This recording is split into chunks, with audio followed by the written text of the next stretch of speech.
Isa sa pinaka-pinagtuunan ng pansin ng nakaraang administrasyon ay ang pagsugpo sa insurensiya at terorismo sa bansa. Matatanda ang sa termino ni dating Pangulong Duterte, nilagdaan ang Executive Order No. 70, hudyat ng pagkakatatag ng National Task Force to End Local Communist Armed Conflict o NTF-Elcac. Sa pagsasabuhay ng whole-of-nation approach, nagsanib puwersa ang iba't ibang ahensya ng gobyerno para tuldukan ang karasang pakana ng mga rebelding New People's Army at ilayo ang mga biktimang komunidad mula sa makakaliwang impluwensya. Mula sa pagkakalusaw ng guerrilla units, pagkakadeklarang insurgency-free ng daan-daang barangay, hanggang sa mas ibayong pagpapaabot ng serbisyong panggobyerno. Lahat ng ito'y nagpatunay sa itinuturing na legasiya ng nagdaang administrasyon sa tulong ng sandatahang lakas ng Pilipinas. In the last 6 months, the enemy's capabilities have been significantly reduced as 16 guerrilla fronts of the CPP-NPA had been dismantled, the highest rate in AFP history. Internal security operations have resulted in over 1,390 communist and local terrorist personalities accounted for. Of these, 29 were high-value individuals or top leaders of these groups. At sa pagpapalit ng administrasyon sa ilalim ni Pangulong Marcos, naging tanong ng karamihan, may pagpapatuloy ba ang nasimulang hakbang patungo sa kapayapaan? Kung pagbabasehan ang 5-point peace, reconciliation at unity agenda ni Pangulong Marcos, kabilang dito ang pagtapos sa local communist armed conflict sa pamamagitan ng pagpapalawak ng programa para sa usaping pangkapayapaan. Kumpiyansang tugon din ng mga nangangasiwa sa sektor ng pangseguridad ng gobyerno, hindi titigil ang kasalukuyang administrasyon sa pagtapos sa dekadekadang problema ng bansa sa insurensiya. Katunayan, sa first 100 days ni Pangulong Marcos, 5 guerrilla units na agad ang nadismantle ng AFP, habang higit 300 miyembro naman ng NPA ang na-neutralize. Kaugnay nito, isa rin sa nais isulong ng Pangulo ay ang pagpapalakas ng local peace talks. Ito ay matapos makita ng punong ehekutibo na nagagampanan pa rin ng local peace councils ang kanilang tungkulin. Samantala, sa huling pagbasa sa mababang kapulungan, 10 bilyong piso ang budget na nakalaan sa NTF-Elcac sa susunod na taon. Malaking porsyento ng pondong ito ang gagamitin para tugunan ang pangangailangan ng mga pamayanang biktima ng rebelde. Sa panig ng sandatahang lakas, kritikal ang programang ito para hindi na muling manumbalik pa ang humihinang puwersa ng komunistang grupo. Once and for all, General, gustong malaman ng sambayan ng Pilipino. Tuloy pa ba ang NTF-Elcac? Ano-anong kailangang asahan ng maraming sektor dahil maraming naniniwala na isa ito sa pwedeng tumugon sa problema natin. Well, makikita natin during the past na yung activities undertaken under the umbrella of the National Task Force Elcac has been very, very successful.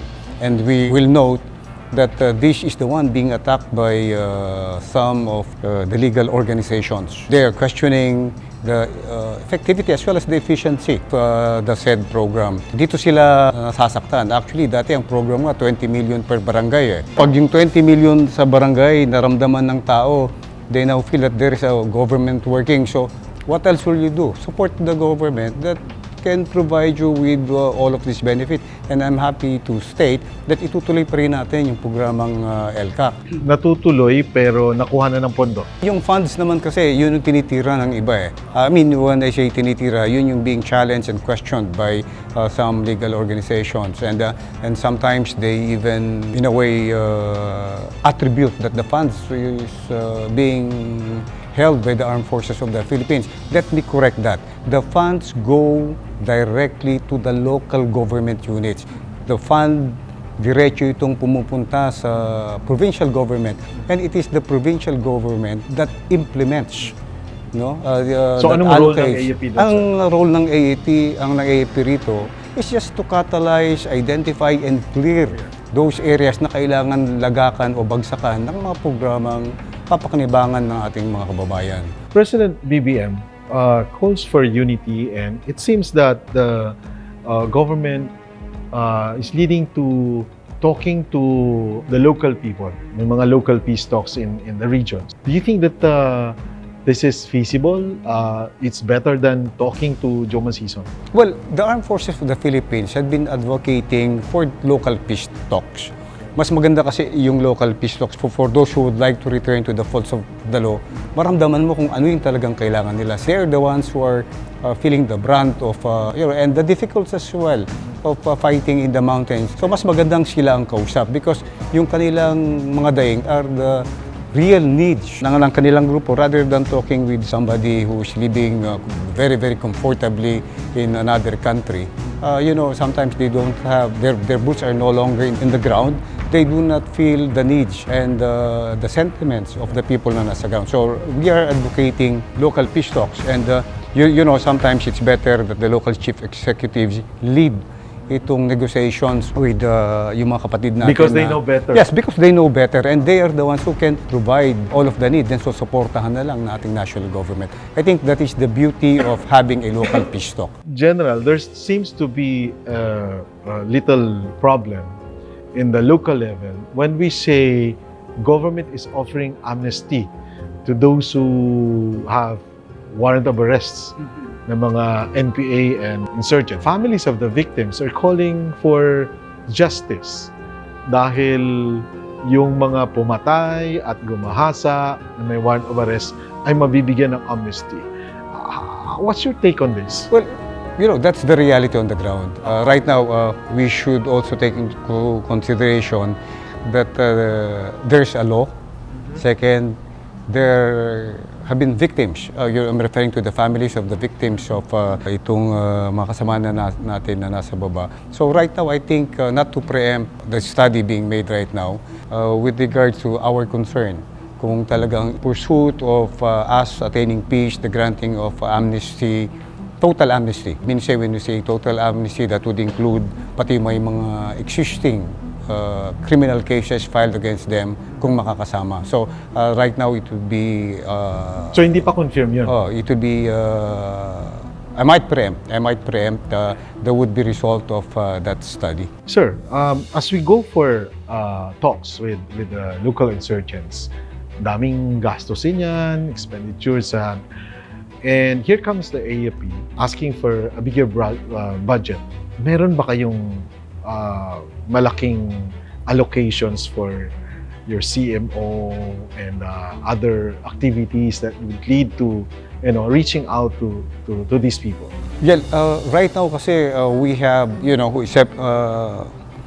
by lumps yung aming budget. Mean to say, there is an allocation for all of the budget that we have. But I would like to categorically state that yung aming operational budget, there is an allocation that is intended to support yung activities. That is like trying to reach out with those na nasa kabila pa right now, trying to support. Malaki-laki din, sir? Yeah, substantial yan. Substantial yan. It's part of our operational fund. But of course, the need of our brothers na bababa, we cannot determine kung ano yung exact needs. But on the part of the Armed Forces of the Philippines, the basic, pag nagbalik loob sila, the basic requirements for their immediate needs, even yung the need for hospitalization, the need for them to stay in a safe place, their food, their whatever, personal necessities and all of these things, this can be provided.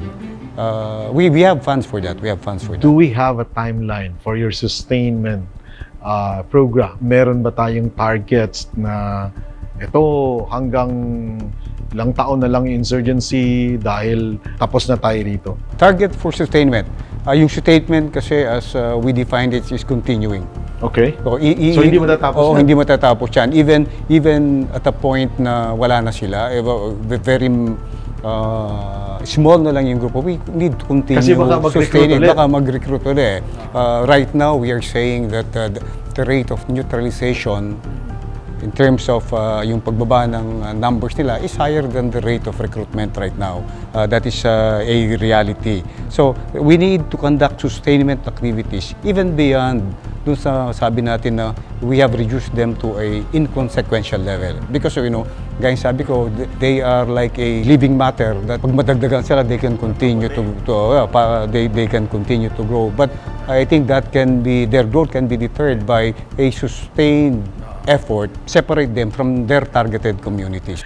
You said the insurgency is waning, but aren't you worried of the present situation right now? Baka gamitin na naman ito ng mga makakaliwa that mataas na naman yung mga bilihin, ang daming problema ng bayan, mas mataas na utang mula sa ibang bansa, and all these problems plaguing the country right now.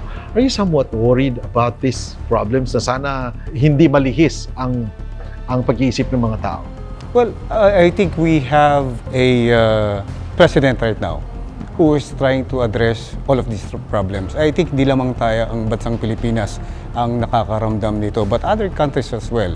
This is brought about by our experience in the past 2 years, particularly on pandemic, that, you know, as a result of this pandemic, there is a downtrend in terms of our economic gains and a lot of things. So I think we are not the only ones feeling the effects of the pandemic. And you can see the trust of our president, even in his State of the Nation address. I think what he really articulated is the need to boost our economy. And I think the people will understand that because of our experience in the past 2 years, that resulted to the loss of jobs, the loss of employment, and the loss of investment. These are the second and third order effects ng pandemic. And makikita naman natin, there is that genuine desire on the part of the president to really step up uli yung ating economy, and this would be going back to the call of the president for unity. Sabi nga nila that it is only through having a unified Filipino people can we continue to progress economically as well as progress in terms of development. Having said that, the insurgency is waning. Can we categorically say we will now focus on the territorial protection of our country? Kasi tapos na tayo dito sa sigalot internally. So, is it high time now to go deeper on protecting our territories? Sasagutin po yan ni Jer Bacaro pagkatapos po ng ilang paalala. Magandang Gabi Pilipinas.